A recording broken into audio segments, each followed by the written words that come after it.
একেবারেই আমার নাম বনি। এই যে সেই বনি দেখছেন তো, কোমরে দড়ি বেঁধে স্যান্ডো গেঞ্জি হাফ প্যান্ট পরিয়ে তাকে নামানো হচ্ছে। প্রথমে শুরু করা হলো তার পাড়া থেকে, দেখতেই পাচ্ছেন সেই বনি, 24-এর বিশ্ববিখ্যাত সেই বনি, এই কাঁচরাপাড়ার বনি। একেবারে এই তাকে দেখছেন।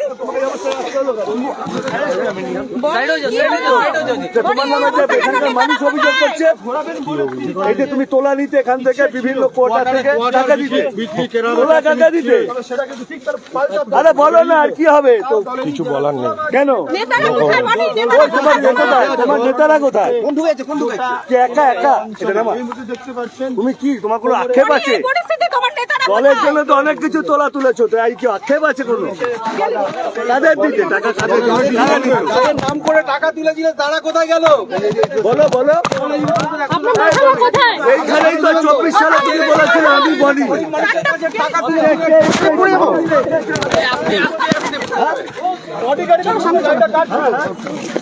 এই যে সেই বনিকে দেখছেন, অর্জুন সিংকে বলেছিল আমার নাম বনি।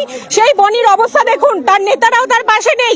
নেতারা কোথায় এখন সেই প্রশ্ন করা হলে কিন্তু সে চুপ করে রয়েছে। তার পাড়া থেকে শুরু করা হয়েছে বনিকে কোমরে দড়ি বেঁধে একেবারেই স্যান্ডো হাফ প্যান্ট পরিয়ে বনিকে তার পাড়া থেকে ঘোরানো হচ্ছে। বিজেপির যে কর্মীরা তারা কিন্তু প্রত্যেকে আজকে এখানে উপস্থিত এবং তার পাড়ার লোক কিন্তু এই দৃশ্য দেখছে। এক্সক্লুসিভ সেই চিত্র, পশ্চিমবঙ্গের এই চিত্র বেশ কয়েকদিন দেখেছেন। কাঁচরাপাড়ায় যেটাও সম্ভব, দেখছেন তো, কোমরে দড়ি দিয়ে হাফ প্যান্ট পরিয়ে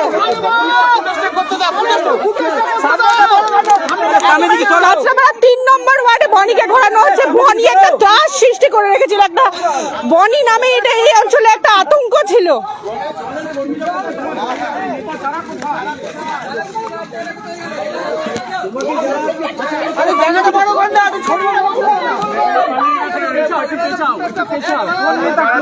কোন নেতা?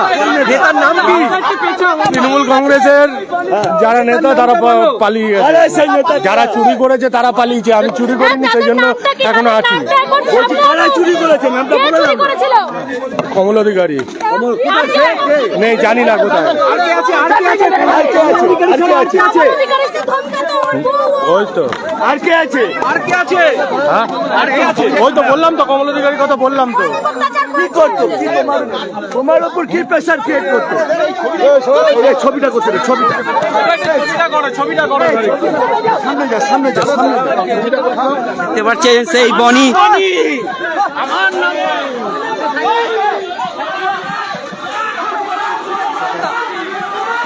দেখছেন বনির অবস্থা, দেখছেন তো, কাঁচরাপাড়ায় একটা ত্রাস সৃষ্টি করে রেখেছিল। কোমরে দড়ি পরিয়ে ঘোরানো হচ্ছে, শহরেও ঘোরানো হবে। পুলিশ রয়েছে, রয়েছে বিজেপি কর্মীরা এবং সাধারণ মানুষ।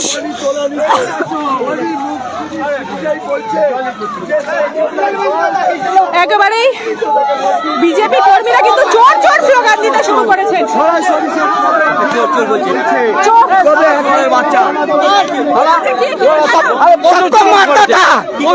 स्कूल का लड़का लोग को मारता था, क्वार्टर बेचता था, भाड़ा लेता था, बोली बोली उसका जनाना, उसका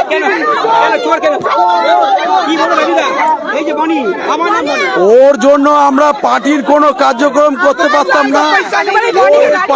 পাড়া জুড়ে লুট করতো, এমন কোন ছেলের দোকান নেই, বিক্রি করেছে, পয়সা নিয়েছে, স্কুলের ছাত্রদের পর্যন্ত মারতো ওর দবদবা রাখার জন্য।